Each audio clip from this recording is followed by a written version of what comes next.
Hola, fem aquest vídeo per comunicar-vos que des de la CUP Alternativa celebrem que en el ple d'aquest mes de novembre s'ha aprovat per unanimitat una moció que hem presentat per millorar la connexió de transport públic del nostre poble amb l'estació de tren de Caldes de Malavella.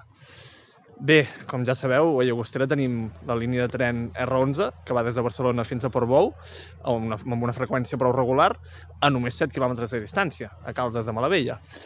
Però la línia d'autocar que ens hi connecta és totalment insuficient.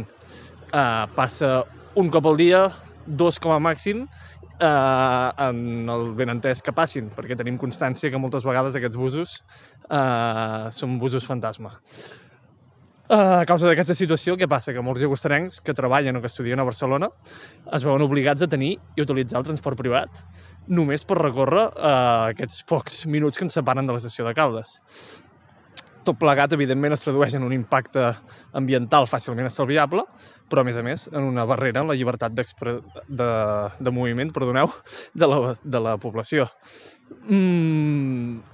I una pèrdua de temps,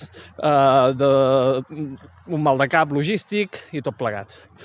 Per això creiem que una connexió correcta entre la nostra població i Caldes de Malavella, d'acord amb les freqüències de trens, no només donaria servei a Llagostera, que ja som pràcticament 10.000 habitants, sinó també a tots els pobles del voltant que estan connectats amb la línia de bus de Llagostera-Girona-Sant Feliu.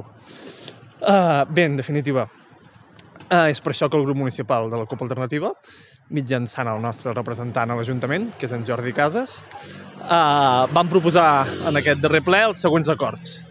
En primer lloc, demanar a la Direcció General de Transports del Departament de Territori de la Generalitat i a l'ATM una millora molt significativa en la freqüència dels trens que ens connecten dels autocars que ens connecten amb el tren de Caldes de Malavella.